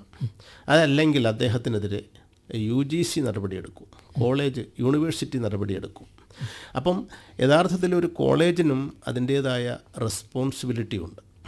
ഏകദേശം ഒരു 8-9 കാര്യങ്ങൾ ഇതിനകത്ത് ഈ റാഗിങ്ങുമായി ബന്ധപ്പെട്ട് കാര്യങ്ങൾ, അതായത് ഡീറ്റെയിൽഡ് ലീഗൽ മെഷേഴ്സാണ് ഇതിനകത്ത് എല്ലാ ആക്റ്റും പറയുന്നത്. നമുക്കൊരു ശ്രോതാവ് ചേരുന്നു. നമസ്കാരം, ഹലോ ആകാശവാണിയിലേക്ക് സ്വാഗതം. പേര് പറഞ്ഞോളൂ. Hello, good morning sir. Morning. സാറേ, എനിക്കൊരു ദുരനുഭവം ഉണ്ടായത് കാര്യം പറയാനാണ്. കൂടുതൽ സംസാരിക്കത്തില്ല. ഞാൻ 94 തിരുവനന്തപുരത്ത് പഠിക്കാൻ പോയ സമയത്ത് എനിക്കുള്ള അനുഭവമാണ്. അന്ന് ഹോസ്റ്റലിൽ വെച്ച് എനിക്ക് അതിക്രൂരമായി റാഗിങ്ങിന് ഞാൻ വിധേയനാണ്. അന്ന് ആ സമയത്ത് ഞാൻ തിരിച്ചു പോകാനായിട്ട് എനിക്ക് അന്ന് അവിടെ ബോധക്ഷയം കൊണ്ടുപോയി എന്നെ മെഡിക്കൽ കോളേജ് അഡ്മിറ്റ് ആക്കി. എന്നിട്ട് എൻ്റെ ഒരു ചിറ്റപ്പൻ നമ്മുടെ അവിടുത്തെ കോടതിയിലെ വക്കീലായിരുന്നു. അദ്ദേഹം എന്ന് പറഞ്ഞ കേസ് ഫയൽ ചെയ്യാന്ന് പറഞ്ഞപ്പോൾ ഞാൻ സമ്മതിച്ചില്ല. കേസ് ഫയൽ ചെയ്യേണ്ടതെന്ന് പറഞ്ഞു. കാരണം വെച്ചാൽ അന്ന് സീനിയർ വിദ്യാർത്ഥികളുടെ പരീക്ഷ ഒരു സമയമായിരുന്നു. ആ സീനിയർ വിദ്യാർത്ഥികൾ കൂടിയാണ് എന്നെ റാഗ് ചെയ്തത്. അപ്പോൾ ഞാൻ കുറച്ച് ദിവസത്തേക്ക് ഞങ്ങൾ വീട്ടിൽ പോകാമെന്ന് വെച്ചാൽ എല്ലാം വാരിക്കെട്ടി ബാഗൊക്കെ എടുത്ത് വെച്ച് ഞാൻ പുറത്തിറങ്ങിയപ്പം വേറൊരു സീനിയർ വിദ്യാർത്ഥി എന്നോട് പറഞ്ഞു, പോകരുത്, നമ്മൾ പഠിക്കാൻ വന്നവരാണ്, കുറെ കാലം നമ്മൾ ഇൻവോൾവ് ആവണം. ഉദ്ദേശിച്ച ചോദ്യം പറയൂ. ചോദ്യം ഒരു ഖേദകരമായ അനുഭവമാണ് താങ്കൾ പങ്കുവച്ചത്. നമ്മൾ ഇത്തരത്തിൽ കാലാകാലങ്ങളിൽ ഇതുമായിട്ട് ഇപ്പം നമ്മുടെ ശ്രോതാവ് പങ്കുവച്ചതുപോലെ സമാനമായ ദുരനുഭവങ്ങൾ ഉണ്ടായിട്ടുണ്ടാവും ആളുകൾക്ക്. പലപ്പോഴും അന്നത്തെ സാഹചര്യത്തിൽ അത് പരാതിപ്പെടാനുള്ള ഒരു സാഹചര്യം ഈ ഒരു വിഷയത്തിലെന്നല്ല. അദ്ദേഹത്തിന് നമുക്ക് മറുപടി പറയുമ്പോൾ പറയാം. 94 സംഭവിച്ച ഒരു ദുരനുഭവമാണ് അദ്ദേഹം പറഞ്ഞത്. അന്ന് 98 ഇപ്പം ഞാൻ തന്നെ കോളേജിൽ 82 മുതൽ 85 വരെയാണ് ഡിഗ്രിക്ക് പഠിക്കുന്നത്. അന്നും നമ്മുടെ ഒക്കെ കോളേജ്, ഞാൻ പക്ഷേ ഒരു വിദ്യാർത്ഥി യൂണിയൻ്റെ നേതാവായിരുന്നു. അപ്പോൾ അവിടെ നമ്മളുടെ ഒരു നേതൃത്വത്തിൽ ഒരു നോട്ടമുണ്ട്, ഒരു ജാഗ്രത. അപ്പം ഞങ്ങൾ യഥാർത്ഥത്തിൽ ഒരു പുതിയ കുട്ടി വന്നാൽ അവരുടെ കാര്യം പറഞ്ഞ് ഞങ്ങളുടെ വിദ്യാർത്ഥി യൂണിയനിലേക്ക് സ്വീകരിക്കാനും മറ്റുമൊക്കെയാണ് ഞങ്ങൾ ശ്രമിക്കുക. അപ്പം നമ്മളുടെ ഭാഗത്തുനിന്നൊരു നോട്ടം കൊണ്ടോ ഭാവം കൊണ്ടോ അവന് എന്തെങ്കിലും വേദന ഉളവാക്കിയാൽ അവൻ അതിൽ നിന്ന് അകന്നു പോകും എന്നൊരു തോന്നലുള്ളത് കൊണ്ട് ഞങ്ങൾ അവരെ ഇങ്ങോട്ട് വിളിക്കുക. പക്ഷെ അന്നത്തെ സാഹചര്യമല്ല ഇന്നത്തെ സാഹചര്യം. പക്ഷേ അന്ന് ഇതുപോലെ റാഗിങ്ങിന് അത്രയും ഇതൊന്നുമില്ല. പക്ഷേ ഇന്ന് പ്രൊഫഷണൽ കോളേജ് ഉൾപ്പെടെയുള്ള, ഞാൻ നോട്ടറി കൂടിയാണ്, അപ്പോൾ എനിക്കറിയാം ഈ കോളേജ് തുറക്കുമ്പോൾ ഈ എൻട്രൻസ് പരീക്ഷ കഴിഞ്ഞ് അഡ്മിഷൻ വരുമ്പോഴത്തേക്ക് ഈ മെഡിക്കൽ വിദ്യാർത്ഥികൾ രക്ഷകർത്താക്കളും കുട്ടിയുമായിട്ട് വരും. ഓരോ അഫിഡവിറ്റിന് വേണ്ടിയാണ് വരുന്നത്. പാരൻസ് അഫിഡവിറ്റ് ഉണ്ട്. അതായത് എൻ്റെ കുട്ടി ഒരിക്കലും ആ കോളേജിൻ്റെ റൂൾസ് ആൻഡ് റെഗുലേഷൻസ് തെറ്റിക്കില്ല, ആരെയും റാഗ് ചെയ്യില്ല, അഥവാ ചെയ്താൽ അതിൻ്റെ ഉത്തരവാദിത്വം അഫിഡവിറ്റ് കൊടുക്കേണ്ടതുണ്ട്. നമ്മുടെ ടോപ്പിക്കിലേക്ക് തന്നെ തിരിച്ചു വരാം. റാഗിംഗ് ആണ് നമ്മുടെ വിഷയം. പറഞ്ഞുകൊണ്ടിരുന്നത് അഫിഡാവിറ്റിനെ കുറിച്ചാണ്. പ്രൊഫഷണൽ കോളേജുകളിൽ അഡ്മിഷൻ എടുക്കുന്ന കുട്ടികൾ, അതെ, അപ്പോൾ മെഡിസിൻ വരുന്നുണ്ട്, എഞ്ചിനീയറിംഗ് വരുന്നുണ്ട്, നഴ്സിംഗ് വരുന്നുണ്ട്, വെറ്റിനറി, അതുപോലെ എല്ലാ കാര്യങ്ങൾക്കും. അപ്പോൾ അവിടെ പാരൻസും കൊടുക്കണം, കുട്ടിയും കൊടുക്കണം, ഇൻഡിവിജ്വലും കൊടുക്കണം, ജോയിൻ്റ് അഫിഡവിറ്റും ഉണ്ട്. എന്ന് പറഞ്ഞാൽ ഈ കുട്ടി ആ കോളേജിൽ പോയി ഈ ഒരു റാഗിംഗ് കേസിൽ പ്രതിയായാൽ രക്ഷകർത്താവിനും അതിനകത്ത് ജോയിൻ്റ്ലി ഒരു ഉത്തരവാദിത്വം വരികയാണ്. കാര്യം അദ്ദേഹം അവിടെ വിട്ട് കൊടുത്തിരിക്കുകയാണ്. അപ്പോൾ കോളേജ് അധികാരികൾക്ക് രക്ഷകർത്താവിനെ വിളിച്ചു വരുത്തി നിങ്ങളുടെ കുട്ടി ഇന്ന കാര്യങ്ങളിലേക്ക്, അത് ലീഗലി ബൈൻഡിങ് ആയിട്ടുള്ള ഡോക്യുമെൻ്റായിട്ട് കൊടുത്തിരിക്കുകയാണ്. അപ്പോൾ അത്തരം പ്രൊഫഷണൽ കോഴ്സിലേക്ക് ചേർക്കുന്ന ലക്ഷക്കണക്കിന് രൂപ ചെലവാക്കിയാണ് കുട്ടികളെ പഠിപ്പിക്കുന്നത്. അപ്പം ആ ഒരു ഉത്തരവാദിത്വം ഈ സ്ഥാപനം കൊടുക്കുന്നതോടുകൂടി ആ കുട്ടികളൊക്കെ അതിൽ നിന്ന് പിൻവാങ്ങുകയാണ് ചെയ്യുന്നത്. അക്കാര്യത്തിൽ രക്ഷിതാക്കളുടെ ഒരു ജാഗ്രത ഒന്നുകൂടി ഉണ്ട് ഊട്ടിയുറപ്പിക്കുന്നു. പക്ഷേ ഈ കുട്ടി 1, 2 ഇപ്പം നമുക്കറിയാം 6 കൊല്ലം ഒക്കെയാണ് ഈ പ്രൊഫഷണൽ കോഴ്സിൽ 5 കൊല്ലം 6 കൊല്ലം പഠിക്കുന്നത്. 1, 2 കൊല്ലം കഴിയുമ്പോൾ ഈ അഫിഡവിറ്റൊക്കെ അവരങ്ങ് മറക്കും. അത് കഴിഞ്ഞ് വരുമ്പം കൂട്ടം കൂടി നമുക്ക് ഇന്നിപ്പം പുതിയ കുട്ടികളെ കൂട്ടം കൂടുന്നതിനെ പറ്റി പറയുമ്പോഴത്തേക്കും ഇപ്പോൾ നമ്മൾ പറയാറുണ്ട് ചങ്ങലൊക്കെ ഇട്ടിരിക്കുന്ന ഒരാൾക്കൂട്ടം എല്ലായിടത്തും ഉണ്ട്. എപ്പോഴാണിത് ഓണാവുക എന്ന് പറയാൻ പറ്റില്ല. കൂട്ടമായുള്ള ഒരു കുറ്റം റാഗിങ്ങിൽ അത്തരത്തിലുള്ള കൂട്ടമായുള്ള അതിനകത്ത് ഇപ്പോൾ ഒരാളെ ഐഡൻറ്റിഫൈ ചെയ്യാൻ പറ്റുന്നില്ല. ഒരു വിക്ടിമിൻ്റെ ഒരു സ്റ്റേറ്റ് ഓഫ് മൈൻഡ് മറ്റൊന്നാണ്. ആ ഒരു വിഷയത്തിൽ കൂട്ടം വിദ്യാർത്ഥികൾ മൊത്തത്തിൽ ആ കേസിന് സമാധാനം പറയേണ്ടി വരും. അപ്പോൾ അവർ അതിനകത്ത് ജോയിൻ്റ്ലി അതിനകത്ത് ഇത് വരും. അപ്പോൾ ഒരാളിനെ ഐഡൻറ്റിഫൈ ചെയ്യാൻ പറ്റില്ല. ആ ഒരു കൂട്ടം വിദ്യാർത്ഥികൾ എന്നെ ഉപദ്രവിച്ചു എന്ന് പറഞ്ഞാൽ ആ മൊത്തം കുട്ടികളും ആ ഗ്യാങ് കംപ്ലീറ്റും പെട്ടിരിക്കും. പിന്നെ മറ്റൊരു കാര്യം എന്ന് പറയുന്നത്, ഇപ്പം ഈ കൂട്ടത്തിൽ വരുന്നത് കൊണ്ടാണ് കുഴപ്പം. ഒറ്റയ്ക്കൊറ്റയ്ക്കാണെങ്കിൽ സീനിയറും ജൂനിയറും തമ്മിൽ വലിയ കുഴപ്പമൊന്നുമില്ല. കാര്യം ഒരു 7-8 കുട്ടികൾ വരുമ്പോൾ ഓരോരുത്തരുടെയും മനോഭാവം വിഭിന്നമാണ്. അതിന് ലീഡർഷിപ്പ് കൊടുക്കുന്നവൻ്റെ നിയന്ത്രണത്തിലായിരിക്കില്ല മറ്റുള്ളവർ. അവൻ്റെ ഭാഗത്തുനിന്നുണ്ടാകുന്ന ഒരു പാകപ്പഴ ഈ റാഗിങ്ങിലേക്ക് കൊണ്ടുപോകും. ഈ മൊത്തം ആൾക്കൂട്ടത്തിനെ അത് കുഴപ്പത്തിലാക്കും. ഒരു ശ്രോതാവ് നമ്മളോടൊപ്പം ചേരുന്നു. നമസ്കാരം, ഹലോ ആകാശവാണിയിലേക്ക് സ്വാഗതം. പേര് പറഞ്ഞോളൂ. സോണി, എവിടെ നിന്നാണ് വിളിക്കുന്നത്? ഞാൻ ആലപ്പുഴ ജില്ലയിലെ മാന്നാർ എന്ന് പറയുന്ന സ്ഥലത്ത്. മാന്നാർ, ചോദിച്ചോളൂ. അതെ, ഈ റാഗിങ് നമ്മള് പമ്പാ കോളേജിൽ റാഗിങ് ഒരാളെ എറിഞ്ഞ് നാട്ടിൽ കൊല്ലുകയൊക്കെ ചെയ്തായിരുന്നു. അല്ല, നമ്മൾ സ്പെസിഫിക് ആയിട്ടുള്ള വിഷയങ്ങളുടെ ഇതിലേക്ക് വരുന്നില്ല. റാഗിങ്ങുമായിട്ട് ബന്ധപ്പെട്ട പൊതുവായ സംശയങ്ങൾ ചോദിക്കാം. അതായത് റാഗിങ് ഇപ്പം നടന്നാൽ നമ്മൾ എവിടെയാണ് ആദ്യമായിട്ട് പരാതി കൊടുക്കുന്നത്? ആ ഇൻസ്റ്റിറ്റ്യൂഷൻ്റെ ഹെഡ് പ്രിൻസിപ്പലിന് പരാതി കൊടുക്കണം. പ്രിൻസിപ്പലിനല്ലേ? ഏത് സ്ഥാപനത്തിൻ്റെ മേധാവിയാണ്. ഇപ്പോൾ ഹോസ്റ്റലിലാണ് കുട്ടി താമസിക്കുന്നത്. ഹോസ്റ്റലിൽ കോളേജിൽ നിന്ന് കുട്ടികൾ വന്ന് ഉപദ്രവിച്ചിട്ടുണ്ടെങ്കിൽ ഹോസ്റ്റൽ വാർഡനാണ് അവിടുത്തെ അധികാരി. അദ്ദേഹത്തിന് പരാതി കൊടുക്കണം. അദ്ദേഹം അത് പ്രിൻസിപ്പലിന് കൊടുക്കും. ഓ, ശരി, അങ്ങനെയാണല്ലേ. വളരെ നന്ദി ഹലോ ആകാശവാണിയിലേക്ക് വിളിച്ചതിന്. നമ്മളിപ്പോൾ എല്ലാ നിയമങ്ങളുടെയും മറുവശം എന്ന് പറയുന്നത് പോലെ സീനിയേഴ്സിനെ കൊടുക്കാനായിട്ട് റാഗിങ് ആരോപിക്കുന്ന അത്തരത്തിലുള്ള ഒരു സംവിധാനം പലപ്പോഴും ആളുകൾ നിയമത്തെ അത്തരത്തിൽ ഉപയോഗിക്കാറുണ്ടല്ലോ. ഇപ്പോൾ ഒരു തെറ്റായ ഒരു കുറ്റം റാഗിങ് എന്നുള്ള പേരിൽ ആരോപിക്കപ്പെടുന്നൊരു അതിൻ്റെ ഒരു കോൺസിക്വൻസസ് എന്തായിരിക്കും? അതിൻ്റെ കോൺസിക്വൻസസ് റിട്ടേൺ പരാതിയാണ് എങ്കിൽ ആ പരാതി 7 ദിവസത്തിനകത്ത് പ്രിൻസിപ്പൽ അവിടുത്തെ ആൻറ്റി റാഗിങ് കമ്മിറ്റിയെ കൊണ്ട് അന്വേഷിപ്പിക്കുമെന്ന് പറഞ്ഞല്ലോ. ആ അന്വേഷണത്തിൻ്റെ പരിധിയിൽ അത് തെറ്റാണ് അല്ലെങ്കിൽ അങ്ങനെ ഒരു സംഭവം നടന്നിട്ടില്ല എന്ന് ബോധ്യപ്പെട്ടാൽ ഈ കുട്ടിയെ വിളിച്ചു വരുത്തി വീണ്ടും ഒന്നുകൂടി കാര്യങ്ങൾ ചോദിച്ചിട്ട് പരാതി പിൻവലിക്കുന്നുണ്ടോ എന്ന് ചോദിക്കും. പരാതി പിൻവലിക്കുന്നില്ല, ഞാൻ സ്ട്രോങ് ആയിട്ട് തന്നെ നിൽക്കുകയാണ് എന്ന് പറഞ്ഞാൽ പ്രിൻസിപ്പൽ അല്ലെങ്കിൽ ആ കോളേജിൻ്റെ അധികാരികൾ ആ കുട്ടിയോട് രക്ഷകർത്താക്കളെ കൊണ്ടുവരാൻ പറയും. അവരുടെ സാന്നിധ്യത്തിൽ കുട്ടി ഇങ്ങനൊരു പരാതി തന്നു, ഞങ്ങളുടെ അന്വേഷണത്തിൽ അങ്ങനെ ഒരു കാര്യം നടന്നിട്ടില്ല. അപ്പോൾ ഈ കുട്ടി മറ്റേതോ കുട്ടികളെ ഉന്നം വെച്ചുകൊണ്ട് കള്ളപ്പരാതി തന്നിരിക്കുന്നു എന്നതാണ്. അപ്പോൾ ഞങ്ങളിത് റിപ്പോർട്ട് ചെയ്യും, ഞങ്ങളത് ലോക്കൽ പോലീസിന് കൊടുക്കും, അവരന്വേഷിക്കും. കുട്ടി മനഃപൂർവ്വം പറഞ്ഞതാണെങ്കിൽ നിങ്ങളുടെ കുട്ടി പ്രതിയാകും, അതുകൊണ്ട് സൂക്ഷിക്കണം എന്ന് പറഞ്ഞ് അവരിത് ബോധ്യപ്പെടുത്തുകയും കുട്ടിയോ അല്ലെങ്കിൽ കുട്ടിയുടെ രക്ഷകർത്താവോ ആവശ്യപ്പെട്ടാൽ ഈ അന്വേഷണ റിപ്പോർട്ടിൻ്റെ കോപ്പി പ്രിൻസിപ്പൽ അവർക്ക് കൊടുക്കുകയും ചെയ്യണം. നമ്മൾ പ്രിൻസിപ്പൽ എന്ന് താങ്കളിപ്പോൾ പറഞ്ഞുകൊണ്ട് തന്നെ പ്രിൻസിപ്പൽ വളരെ പ്രധാനപ്പെട്ട ഹെഡ് ഓഫ് ഇൻസ്റ്റിറ്റ്യൂഷൻ, അതുപോലെ മാനേജ്മെൻറ്റ്, ഇതിലൊക്കെ ലീഗൽ ഇംപ്ലിക്കേഷൻസ് ഇവർക്ക് വളരെ കൂടുതലാണ്. ഇവർക്കെതിരെ നടപടികൾക്കുള്ള സാധ്യതകളൊക്കെ ഉണ്ട്.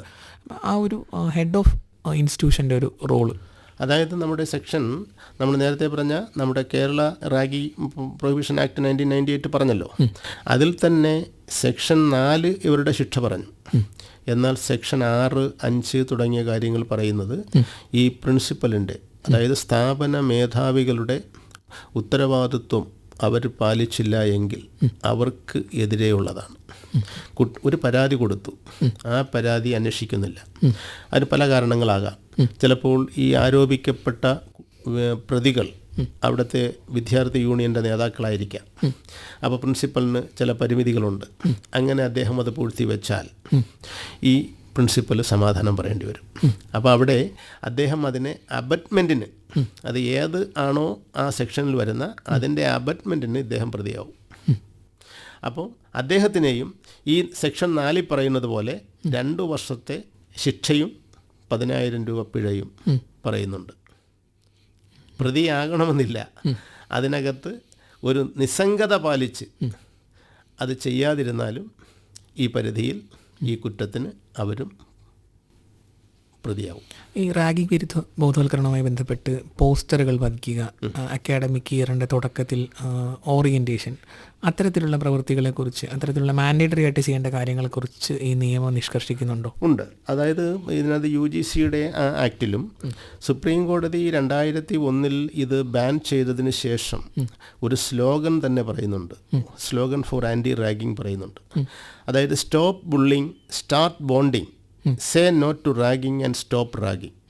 Keep them safe or else you will be jailed.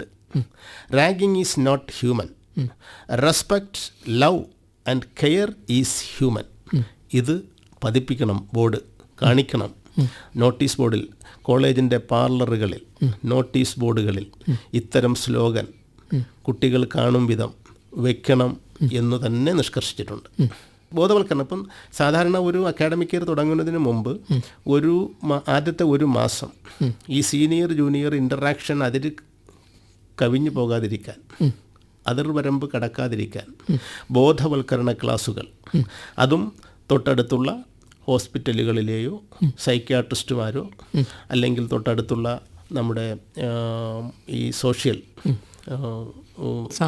സാമൂഹ്യ പ്രവർത്തകരെ ബന്ധപ്പെടുത്തിയോ ഒക്കെ കൊണ്ടുവന്ന് ക്ലാസ് എടുക്കണം. അതിനകത്ത് PTA അതിന് മുൻകൈ എടുക്കണം. അതാത് കോളേജുകളിലുള്ള ആൻറ്റി റാഗിങ് കമ്മിറ്റികളും അവരുടെ സ്ക്വാഡും. ഈ ആൻറ്റി റാഗിങ് സ്ക്വാഡിനെ കുറിച്ച് കൂടെ ഒന്ന് വിശദമായിട്ട്, എന്താണ് ആൻറ്റി റാഗിങ് സ്ക്വാഡ്?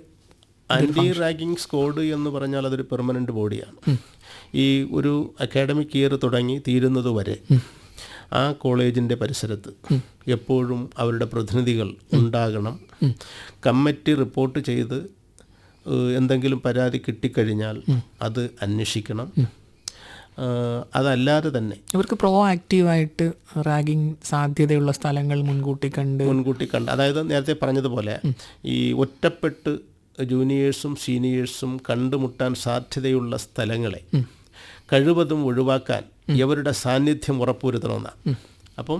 ഇപ്പം ഒരു കുട്ടി ഈ മൂത്രമൊഴിക്കാൻ പോകുമ്പോൾ കൂടെ പോകാൻ പറ്റില്ല, പക്ഷേ അവരുടെ ദൃഷ്ടി കാണത്തക്ക രീതിയിൽ എവിടെയെങ്കിലും ഇന്നയാൾ അവിടെ നിൽക്കുന്നു എന്നുള്ള തരത്തിലുള്ള ഒരു സാധ്യത ഉണ്ടാക്കി കവചമായിട്ട് ഒരു ഫംഗ്ഷൻ നിൽക്കണം. അങ്ങനെ വരുമ്പോഴത്തേക്ക് ഏറെക്കുറെ അത് ഒഴിവാക്കാൻ പറ്റുമെന്നുള്ളതാണ് അതിൻ്റെ ഒരു ചിന്താഗതി. പിന്നെ ഇതിനകത്തുള്ള ഏറ്റവും പ്രധാനപ്പെട്ട ഒരു കാര്യമെന്ന് പറയുന്നത്, നമ്മുടെ ഈ 2017 അതിനുശേഷം നമ്മുടെ ഈ കേരള പ്രൊഹിബിഷൻ റാഗിംഗ് ഓർഡിനൻസ് 1997 അല്ലെ 1998 ശേഷം പെനാൽറ്റി ഫോർ റാഗിംഗ് ഉണ്ട്. അപ്പം അത് കൂട്ടണമെന്നും ഈ 2 കൊല്ലത്തെ ശിക്ഷ പാടില്ല, അത് മറ്റതിൽ IPCയും മറ്റേ ന്യായസംഹിതയും വരുന്നതിന് പോലെയല്ല, ഇതിൽ തന്നെ പറഞ്ഞ് അത് കൂട്ടുന്നത് നല്ലതാണ്, തീവ്രത വർദ്ധിപ്പിക്കണം എന്നൊക്കെ പറഞ്ഞ് പാർലമെൻറ്റിലും ചില MP-മാരും അതുപോലെ തന്നെ അസംബ്ലികളിൽ MLA-മാരും ഒക്കെ പറയുന്നുണ്ട്. പക്ഷേ എങ്കിലും അതിൻ്റെ ഒരു പിന്നാമ്പുറം എന്ന് പറയുന്നത് ഈ 2 വർഷത്തെ ശിക്ഷയും 10,000 രൂപ പിഴയും അല്ലെങ്കിൽ രണ്ടും കൂടി ഒരുമിച്ചും ഈ സസ്പെൻഷനും ഡിസ്മിസലും അതോടൊപ്പം തന്നെ IPCയുടെ അല്ലെങ്കിൽ ന്യായസംഹിതയുടെ മറ്റു വകുപ്പുകൾ പ്രകാരവും കൂടി വരുമ്പോൾ അവരുടെ ജീവിതം ഇതായിപ്പോയി. അപ്പോൾ പിന്നെ അതിന്മേൽ വീണ്ടും ഒരു ഇത് വേണ്ടല്ലോ എന്ന് വിചാരിച്ചിട്ടാണ്. കാര്യം ലോക്കൽ പോലീസ് ഒരു FIR എടുത്ത് അന്വേഷിക്കുമ്പോൾ ഇതിൻ്റെ സ്വഭാവം മാറുകയാണ്. അപ്പം അത് തന്നെ ആ കുട്ടികളെ അതിൽ നിന്ന് സഫീഷ്യൻ്റ് ആണ് എന്നുള്ളതാണ് നിലവിലുള്ള ഒരു സംവിധാനം. നമുക്ക് വീണ്ടും റാഗിങ്ങിന് വിധേയരാകുന്നവരുടെ കാര്യത്തിലേക്ക് വരാം. അവരുടെ ഒരു റൈറ്റ്സ് എന്തൊക്കെയാണ്? അവരുടെ റൈറ്റ്സ് എന്ന് പറയുന്നത് അവർക്ക് വേണ്ടുന്ന എല്ലാ അസിസ്റ്റൻസും നമ്മുടെ സർക്കാർ കൊടുക്കണമെന്നാണ്. ആ സർക്കാർ എങ്ങനെ കൊടുക്കുന്നു എന്ന് ചോദിച്ചാൽ അതിനകത്ത് ഈ ഡീറ്റെയിൽഡ് ലീഗൽ മെഷേഴ്സ് എന്ന് പറയുന്ന ഒരു ഇത് എല്ലാ ഇതിലുമുണ്ട്. ഇപ്പം നമ്മുടെ Kerala prohibition of ragging act 1998 കഴിഞ്ഞ് അതിൻ്റെ പെനാൽറ്റി കഴിഞ്ഞ് പിന്നെ ഇൻസ്റ്റിറ്റ്യൂഷണൽ റെസ്പോൺസിബിലിറ്റീസ് ഉണ്ട്. അവിടെയാണ് എസ്റ്റാബ്ലിഷ്മെൻറ്റ് ഓഫ് ആൻറ്റി റാഗിംഗ് കമ്മിറ്റിയും ആൻറ്റി റാഗിംഗ് സ്ക്വാഡും ഒക്കെ വരുന്നത്. അപ്പോൾ ആ കമ്മിറ്റിയുടെ ഇത് ഡിസ്ട്രിക്ട് ലെവലിലും സ്റ്റേറ്റ് ലെവലിലും മോണിറ്ററിംഗ് സെൽസ് വെച്ചാണ് ചെയ്യുന്നത്. അതിനകത്ത് ഓരോ നോഡൽ ഓഫീസറെ വെച്ചിട്ടുണ്ട്. പിന്നെ റിപ്പോർട്ട് ഫയലിംഗ് ആണ്. ഇത് നടന്നാലും നടന്നില്ലെങ്കിലും ഓരോ മാസവും ആ കമ്മിറ്റി പ്രിൻസിപ്പലിന് റിപ്പോർട്ട് ഫയൽ ചെയ്യണമെന്നാണ്. റാഗിംഗ് നടന്നാലും ഇല്ലെങ്കിലും കാര്യം നമ്മുടെ ഇതിപ്പോൾ നടക്കുന്നില്ല, നമ്മുടെ ഇവിടെ 0 റാഗിംഗ് ഏരിയയാണ്, കുഴപ്പമൊന്നുമില്ല എന്ന് പറഞ്ഞ് മിണ്ടാതിരിക്കരുത്. അവിടെ വീണ്ടും ഓരോ മാസവും അതിൻ്റെ റിപ്പോർട്ട് ഫയലിംഗ്. അതെന്താ, head of the institutions are required to report incidence of ragging to the district level anti ragging committee and the nodal officer of the affiliating university എന്നും കൂടെ പറയുന്നുണ്ട്. അപ്പോൾ അതിൻ്റെ ഉത്തരവാദിത്വം വളരെ വലുതാണ്. അപ്പം തീർച്ചയായിട്ടും കാര്യം എന്തെങ്കിലും പ്രശ്നം വന്നാൽ യൂണിവേഴ്സിറ്റി ആ കോളേജിൻ്റെ അഫിലിയേഷൻ റദ്ദ് ചെയ്യും, അവിടെ കൊടുക്കുന്ന ഗ്രാൻസ് കുറയ്ക്കും, അതുപോലെ മറ്റു കാര്യങ്ങളുണ്ട്. പിന്നെ ഇതിനകത്ത് വരുന്ന ഏറ്റവും പ്രധാനപ്പെട്ട അവയർനെസ് ആൻഡ് പ്രിവെൻഷനാണ്. അതാണ് നമ്മൾ നേരത്തെ പറഞ്ഞതുപോലെ, അതിപ്പോൾ തുടക്കത്തിൽ എന്തെങ്കിലും നടത്തിയിട്ട് മാത്രമല്ല, അവരുടെ പാർലറിലെ നോട്ടീസ് ബോർഡിൽ ഇതെപ്പോഴും കാണണം, രക്ഷകർത്താക്കൾ കാണണം, വിദ്യാർത്ഥികൾ കാണണം, വരുന്ന എല്ലാ വിസിറ്റേഴ്സും കാണണം. അങ്ങനെ നമ്മുടെ കോളേജ്, നമ്മുടെ ക്യാമ്പസ് ഒരു ഫ്രീ റാഗിംഗ് ഏരിയയാണ് എന്ന് ബോധ്യപ്പെടുത്തണം. അത് കഴിഞ്ഞിട്ട് സെൻട്രലൈസ്ഡ് ഗ്രേവൻസ് റെഡ്രസൽ സെല്ലുണ്ട് ഇതിനകത്ത്.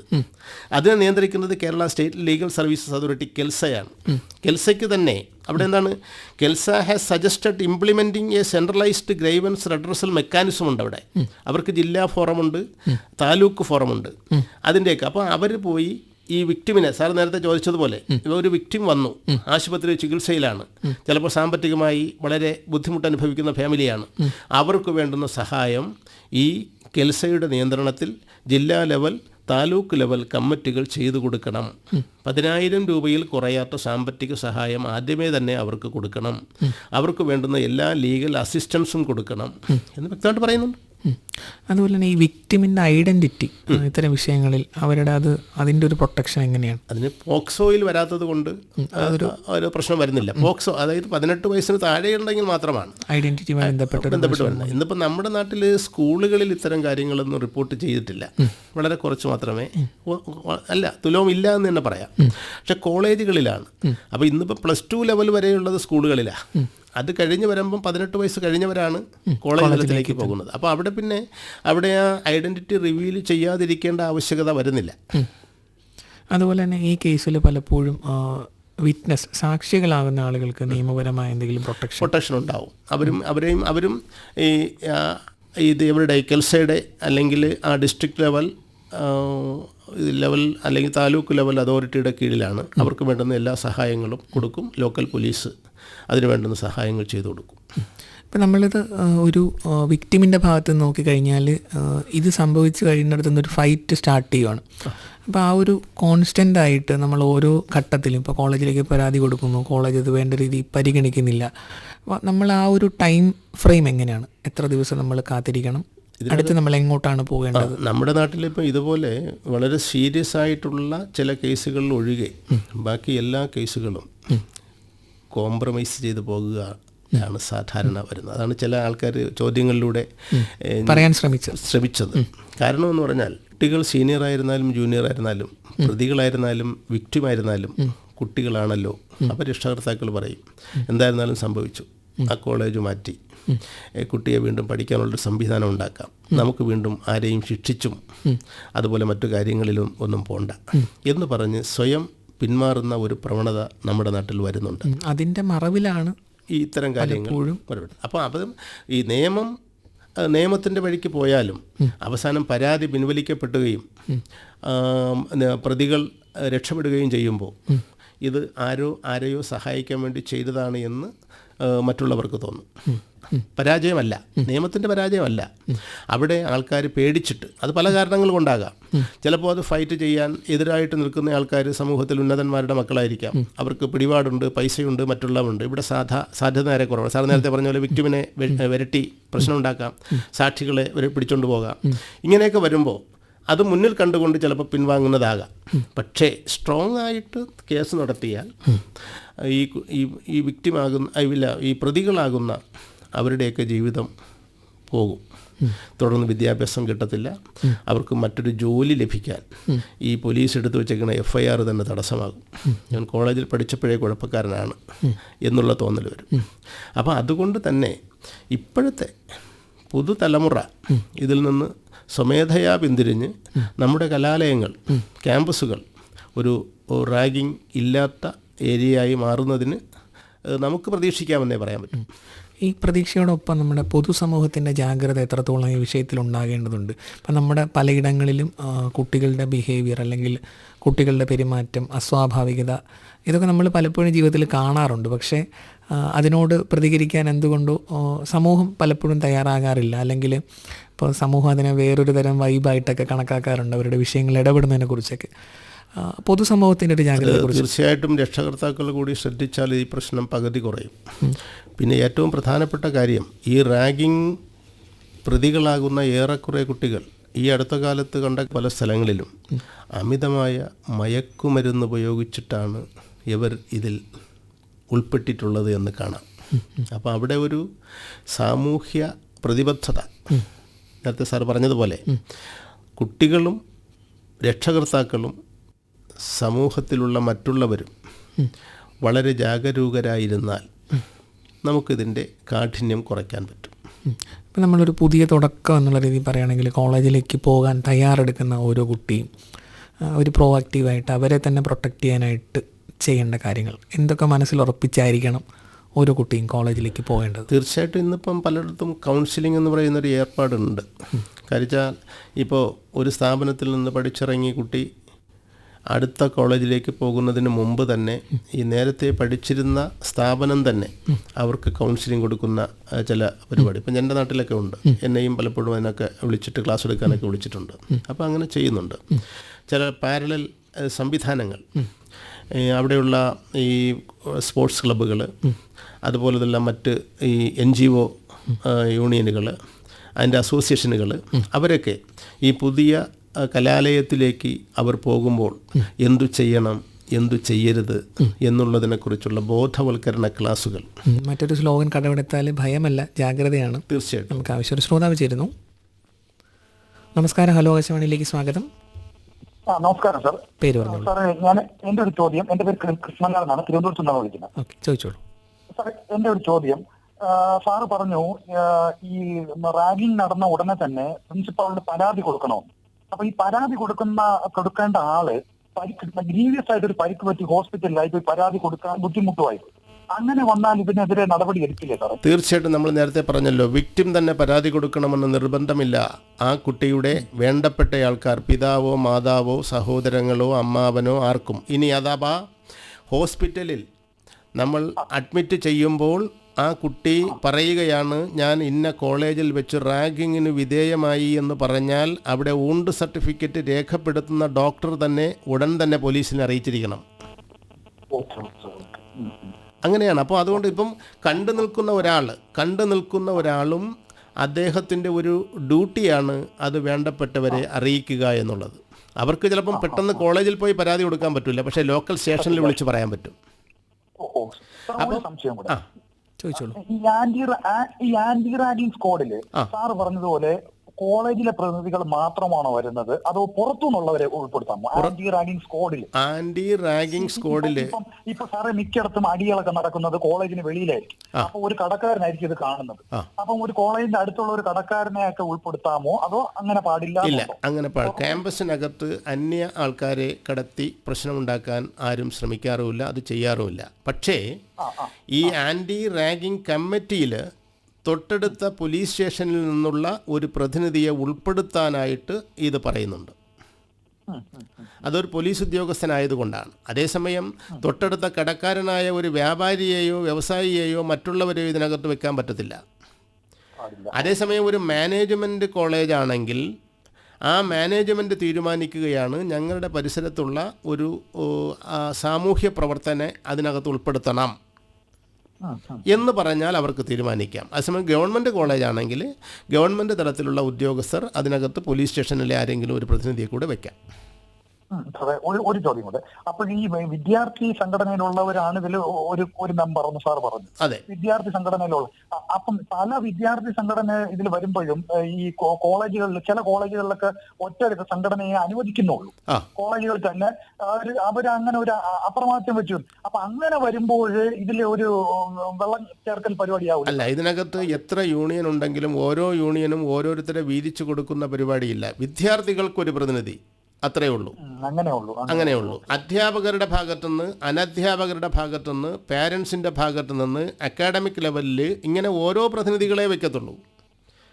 ഇപ്പം നമ്മുടെ കലാലയത്തിൽ KSU, SFI, ABVP തുടങ്ങിയ വിദ്യാർത്ഥിയുണ്ട്. 3 പേരെയും വെച്ച് കഴിഞ്ഞാൽ ഭൂരിപക്ഷം അവർക്കായില്ലേ? അപ്പോൾ അവിടെ വിദ്യാർത്ഥി എന്ന സമൂഹം ഒറ്റയ്ക്കാണ് എടുക്കുന്നത്. ഒരു വിദ്യാർത്ഥി പ്രതിനിധിയെ മാത്രമേ വെക്കത്തുള്ളൂ. എന്തായാലും വളരെ നന്ദി ഹലോ ആകാശവാണിയിലേക്ക് വിളിച്ചതിന്.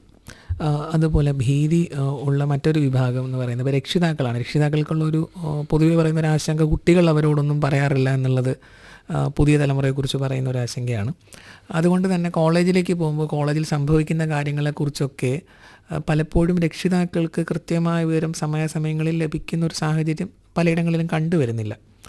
അപ്പോൾ ഈ രക്ഷിതാക്കളോട്, കുട്ടികളെ പുതുതായി കോളേജിലേക്ക് അയക്കുന്ന രക്ഷിതാക്കളോട് എന്താണ് പറയാനുള്ളത്? രക്ഷിതാക്കൾ മാസത്തിലൊരിക്കൽ അതാത് കോളേജുകളിലെ PTA മീറ്റിങ്ങിൽ നിർബന്ധമായും പങ്കെടുക്കണം.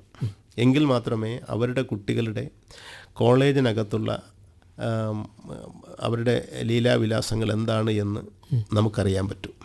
ഇതിന് കൃത്യമായി PTA മീറ്റിംഗ് കോളേജുകളിൽ അങ്ങനെ നടത്തണമെന്ന് നിർബന്ധിക്കേണ്ടത് ഈ രക്ഷകർത്താക്കളാണ്. ഞങ്ങളുടെ കുട്ടികൾ അവിടെ പഠിക്കുന്നു, ആ കുട്ടികളുടെ കാര്യങ്ങൾ ഞങ്ങൾക്കറിയണം. അതുകൊണ്ട് മാസത്തിൽ ഒരു പ്രാവശ്യം അത് നിർബന്ധമായും വിളിച്ചിരിക്കണമെന്ന് എവരാണ് അങ്ങോട്ട് ആവശ്യപ്പെടേണ്ടത്. അങ്ങനെ ആവശ്യപ്പെട്ടാൽ നിർബന്ധമായിട്ടും വിളിക്കും. അതിനകത്ത് പ്രശ്നമൊന്നുമില്ല. പിന്നെ ഇതിനകത്ത് പറയാനുള്ള മറ്റൊരു കാര്യമുണ്ട്. നമ്മുടെ ഇന്ത്യ ഗവൺമെൻറ് ഇതിനകത്തൊരു ആപ്പ് ഉണ്ടാക്കിയിട്ടുണ്ട്. അതായത് പ്രകാശ് ജാവദേക്കർ എന്ന് പറയുന്ന നമ്മുടെ union human resource development minister ഇതിനകത്ത് 2017 തന്നെ ഒരു ആപ്പ് ഡെവലപ്പ് ചെയ്തിട്ടുണ്ട്. അതുവഴിയും ഇതിനകത്ത് ഏത് ഒരാൾക്കും ആരുടെയും ഐഡൻറ്റിറ്റി വെളിപ്പെടുത്തേണ്ട ആവശ്യമില്ല. റാഗിങ്ങുമായി ബന്ധപ്പെട്ട് ഈ കാര്യങ്ങൾ പറയാം. പിന്നെ അതുപോലെ മറ്റൊന്നെന്ന് പറയുന്നത് ഒരു പ്രബലമായ NGO ഉണ്ട്, ഡൽഹി ബേസ്ഡ് ആണ്. അത് കോalition to approve ragging from education, CURE, cure എന്നാണ് അതറിയപ്പെടുന്നത്. അപ്പോൾ അവർക്ക് വോളണ്ടറി ആയിട്ട് നോൺ പ്രോഫിറ്റ് NGO ആണ്. ഈ ന്യൂഡൽഹി ആണെങ്കിലും എല്ലാ സ്റ്റേറ്റ് ആസ്ഥാനത്തും അവരുടെ വിങ്ങുണ്ട്. അതും നേരത്തെ പറഞ്ഞതുപോലെ അവരുടെയാണ് ദേശീയ നമ്മുടെ നേരത്തെ ടോൾ ഫ്രീ നമ്പർ എന്ന് പറയുന്ന 1800-180-55-22 എന്ന് പറയുന്ന നമ്പർ അവരുടേതാണ്. അപ്പോൾ അതിലും ഡയറക്റ്റായിട്ട് വിളിച്ചാൽ ഉടനടി ആക്ഷൻ ഉണ്ടാകും. അത് കൺസേൺഡ് പോലീസ് സ്റ്റേഷനിലും കൺസേൺഡ് കോളേജിലും അത് അഫിലിയേറ്റ് ചെയ്തിരിക്കുന്ന യൂണിവേഴ്സിറ്റിയിലും ഉടനടി കാര്യങ്ങൾ പോവുകയും ചിലപ്പോൾ കോളേജ് പോലും എവിടെ നിന്ന് പ്രതിനിധികൾ വന്ന് അന്വേഷിക്കുമ്പോഴായിരിക്കും അറിയുന്നത് ഇത്തരത്തിലൊരു വിഷയം റിപ്പോർട്ട് ചെയ്യും. അതെ. അപ്പോൾ അങ്ങനെ ഒത്തിരി മെഷേഴ്സാണ് ഇതിന് കൊടുത്തിരിക്കുന്നത്. ഇതിപ്പം നമുക്ക് ദേശീയ തലത്തിൽ ആ NGO ഉണ്ട്, ഈ ആപ്പുണ്ട്, അതുപോലെ തന്നെ നമ്മുടെ ഈ കെൽസ ഉണ്ട്, ഡിസ്ട്രിക്ട് ലെവൽ താലൂക്ക് ലെവൽ കമ്മിറ്റികളുണ്ട്, ഓരോ കോളേജിലും ആൻറ്റി റാഗിങ് കമ്മിറ്റികളും സ്ക്വാഡുമുണ്ട്. അപ്പോൾ ഇത്രയും വിശാലമായ അർത്ഥത്തിൽ ഇത് വരുമ്പോൾ അത് ഉപയോഗപ്പെടുത്താൻ എല്ലാവരും, വിദ്യാർത്ഥികളും രക്ഷകർത്താക്കളും കോളേജും മാനേജ്മെൻറ്റും എല്ലാം കൂടി സഹകരിച്ചാൽ നമുക്കിതൊരു ഫ്രീ ഫ്രം റാഗിങ് ഏരിയയാക്കി ഓരോ ക്യാമ്പസും മാറ്റാനായിട്ട് പറ്റും. നമ്മൾ റാഗിങ്ങിനെ കുറിച്ച് പറയുമ്പോൾ ഈ പ്രൊഫഷണൽ കോളേജുകളെ നമ്മൾ ഐഡൻറ്റിഫൈ ചെയ്യുന്ന പൊട്ടൻഷ്യൽ സോണുകളായിട്ടാണ്. ഒന്ന്, സുദീർഘമായ കോഴ്സ് കാലാവധി ഒരു വിഷയമാണ്. രണ്ട്, സീനിയേഴ്സുമായിട്ടൊരു ഇൻട്രാക്ഷൻ ഉണ്ടാവാതിരിക്കുക എന്ന് പറയുന്നത് തികച്ചും അസാധ്യമാണ്. കാരണം ഓരോ വർഷങ്ങളിൽ ചിലപ്പോൾ ഇവരുടെ മെൻറ്റേഴ്സായിട്ട് ഫങ്ഷൻ ചെയ്യും. ഈവൻ ഒരു പ്രൊഫഷനിലേക്ക് കടക്കുമ്പോൾ പോലും സീനിയേഴ്സ് എന്ന് പറയുന്നത് ഗൈഡ് ചെയ്യുന്ന ആളുകളായിട്ട് മാറുന്നൊരു സാഹചര്യമുണ്ട്. പക്ഷേ റാഗിങ് സൃഷ്ടിക്കുന്ന ഒരു അസുഖകരമായ ഒരു സാഹചര്യത്തിൽ നിന്ന് മാറിയിട്ട് കുറച്ചുകൂടെ കംഫർട്ടബിൾ ആയിട്ടുള്ള ഒരു പോസിറ്റീവായിട്ടുള്ള കുറച്ച് ഇൻക്ലൂസീവായിട്ടുള്ള ഒരു സാഹചര്യം സൃഷ്ടിക്കാനായിട്ട് ഈ സ്റ്റുഡൻറ്റ് അസോസിയേഷനുകൾ, താങ്കൾ മുൻപ് സൂചിപ്പിച്ച വിദ്യാർത്ഥി സംഘടനകൾ, ഇവരുടെയൊക്കെ ഒരു ഒത്തിരി റോളുണ്ട് ആ പങ്കിനെക്കുറിച്ച്. അപ്പോൾ തീർച്ചയായിട്ടും ഇന്നിപ്പോൾ എല്ലാ വിദ്യാർത്ഥി സംഘടനകളും അതിൽ പങ്കാളികളാകുന്ന ജൂനിയേഴ്സ് ആയിരുന്നാലും സീനിയേഴ്സ് ആയിരുന്നാലും അവർക്ക് വേണ്ടുന്ന നിർദ്ദേശങ്ങൾ വിദ്യാർത്ഥി നേതാക്കൾ കൊടുക്കാറുണ്ട്. മാത്രവുമല്ല, ആ വിദ്യാർത്ഥി യൂണിയൻ ഒരു തിരഞ്ഞെടുപ്പിലൂടെ അവിടെ ഏതൊരു കോളേജിലും ഒരു യൂണിയനുണ്ട്, അവിടെ ചെയർമാനും സെക്രട്ടറിയും മറ്റുമൊക്കെ ഉണ്ടല്ലോ. അപ്പോൾ അവരുടെയൊക്കെ പ്രതിമാസത്തിൽ മീറ്റിംഗ് വിളിച്ചു കൂട്ടി ഇതിനെക്കുറിച്ച് നമ്മുടെ കോളേജിൽ അങ്ങനെ ഒരു ഇതുണ്ടാകാതിരിക്കുകയും നമ്മുടെ വിദ്യാർത്ഥി യൂണിയനിലെ ഒരു പ്രതിനിധിയും അതിൽ പ്രതിയാകാതിരിക്കുകയും ചെയ്യണം എന്ന് ഉത്തമ ബോധ്യത്തോടു കൂടി പ്രവർത്തിച്ചാൽ ഏറെക്കുറെ ആ കോളേജുകളെല്ലാം. അതുപോലെ തന്നെ നല്ലവണ്ണം നടക്കുന്ന PTA മീറ്റിങ്ങുകളുണ്ട്, ആ പേരൻസ് ടീച്ചേഴ്സ് അസോസിയേഷൻ, അതുപോലെ തന്നെ അനധ്യാപകരായ കൂട്ടായ്മ ഉണ്ട്, പിന്നെ മാനേജ്മെൻറ്റിൻ്റെ തന്നെ ഒരു ഇൻവോൾവ്മെൻ്റ് ഉണ്ട്. ഇതെല്ലാം കൂടി യോജിച്ചു വന്നാൽ സാർ നേരത്തെ പറഞ്ഞതുപോലെ ഓരോരുത്തർക്കും അവരുടേതായ റെസ്പോൺസിബിലിറ്റീസ് ഉണ്ട്. അവരതിൽ നിന്നും മാറിപ്പോകുമ്പോഴാണ് തെന്നിയോ തെറിച്ചോ ഇത്തരം സംഭവങ്ങൾ റിപ്പോർട്ട് ചെയ്യപ്പെടുന്നത്. നമുക്കൊരു കൺക്ലൂഷൻ കടമെടുത്താൽ നമ്മുടെ നാടിനെ പറ്റി ഗാന്ധിജി സ്വപ്നം കണ്ട ഭാരതം എന്നൊക്കെ പറയുന്നത് പോലെ ഓരോ നിയമങ്ങളും ഉണ്ടാക്കുമ്പോൾ നിയമനിർമ്മാണം നടത്തിയ മഹാരഥന്മാരുടെ ഒരു വിഷൻ, അവർ സ്വപ്നം കണ്ടത് റാഗിങ് രഹിതമായ, പൂർണ്ണമായും റാഗിങ് ഇല്ലാത്ത നമ്മുടെ ക്യാമ്പസുകളാണ്. എന്നാൽ ഈ പരിപാടി കേൾക്കുന്നത് വഴി ഇതിൻ്റെ ഒരു തീവ്രത, അല്ലെങ്കിൽ ഇത് സംഭവിച്ചാൽ അത് നേരിടേണ്ട ഒരു ജാഗ്രത, ഒപ്പം പൊതുസമൂഹത്തിൻ്റെ ഒരു പങ്ക്, ഒപ്പം വിദ്യാഭ്യാസ സ്ഥാപനങ്ങളുടെ മേലധികാരികളുടെ ഉത്തരവാദിത്വം, അങ്ങനെ സർവ്വതല സ്പർശിയായൊരു അധ്യായമായിരുന്നു ഹലോ ആകാശവാണിയുടെ കടന്നുപോയത്. ഈ പരിപാടിയിൽ പങ്കെടുത്ത് ഞങ്ങളുടെ ശ്രോതാക്കളുടെ സംശയങ്ങൾക്ക് മറുപടി നൽകിയതിന് നന്ദി. Thank you. പരിപാടിയിലേക്ക് വിളിച്ച എല്ലാ ശ്രോതാക്കൾക്കും നന്ദി, നമസ്കാരം.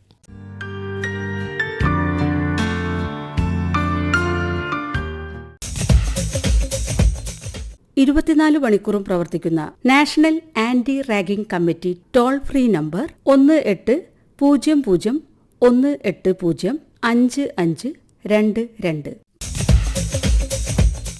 റാഗിങ്ങുമായി ബന്ധപ്പെട്ട ചോദ്യങ്ങൾക്ക് അഡ്വക്കേറ്റ് ഡോക്ടർ എ ജഹാംഗീർ മറുപടി നൽകിയ ഹലോ ആകാശവാണി ഫോൺ പരിപാടിയുടെ ശബ്ദലേഖനമാണ് ഇതുവരെ കേട്ടത്.